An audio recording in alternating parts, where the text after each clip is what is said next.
Bonjour. Alors aujourd'hui, je vais vous présenter une présentation sur la démarche inductive et la démarche déductive.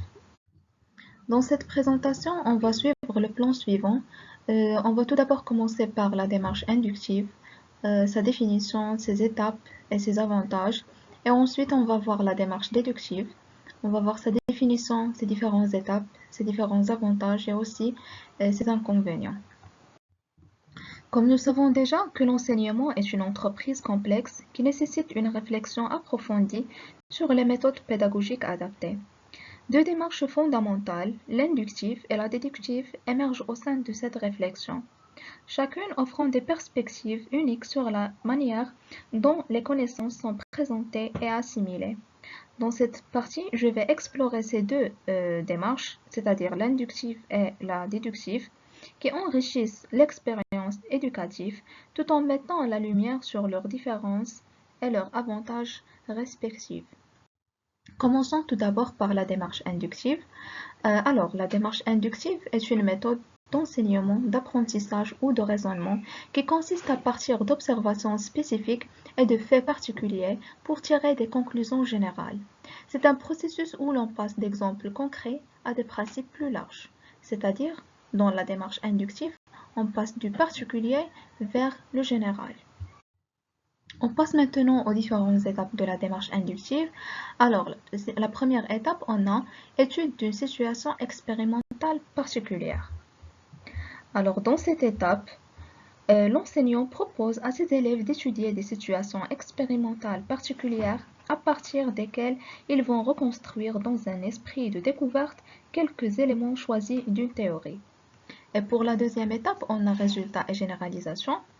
À partir des résultats obtenus, les élèves sont invités à généraliser pour aboutir aux lois et aux principes qui sont dans leur programme. En bref, pour appliquer la démarche inductive dans le processus d'enseignement, on doit passer d'expérience vers une loi générale, c'est-à-dire on passe du pratique vers la théorie. On passe maintenant aux avantages de la démarche inductive. Alors on a la compréhension approfondie, l'apprentissage actif, le développement des compétences d'observation et enfin on a le raisonnement logique. On passe maintenant à la deuxième partie de cette présentation concernant la démarche déductive. Commençons tout d'abord par la définition de cette démarche. Alors la démarche déductive est une démarche d'enseignement qui part de principes généraux, de théories ou de règles pour aboutir à des conclusions spécifiques. En d'autres termes, il consiste à partir du général pour aller vers le particulier. L'objectif de cette démarche consiste à la présentation et la mise à l'épreuve d'une loi ou d'un principe et non l'élaboration de celui-ci. C'est-à-dire dans la démarche déductive, on passe du général vers le particulier. C'est totalement le contraire de la démarche inductive. On passe maintenant aux différentes étapes de la démarche déductive. Alors pour la première étape, on a introduction des principes généraux. Dans cette étape, l'enseignant commence par exposer les principes généraux, les lois physiques ou les théories qui seront au cours de la leçon. Et pour la deuxième étape, on a illustration par des exemples spécifiques. Alors, dans cette étape, l'enseignant fournit des exemples spécifiques qui illustrent l'application de ces principes, ou bien il utilise des expériences, des phénomènes observables ou des situations concrètes pour rendre le principe plus concret. On passe maintenant aux avantages de la démarche déductive. On a le développement de la pensée logique et aussi on a la clarté de la structure.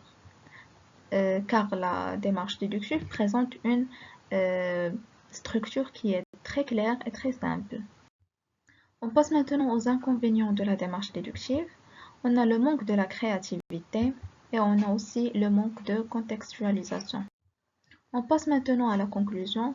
On a la démarche inductive encourage l'exploration et la découverte par les élèves, favorisant ainsi l'engagement et la compréhension active.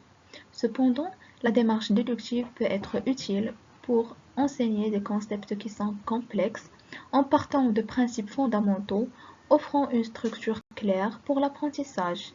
Il n'y a pas de méthode intrinsèquement meilleure, car leur efficacité dépend du contexte et de l'objectif de l'analyse. Et merci pour votre attention.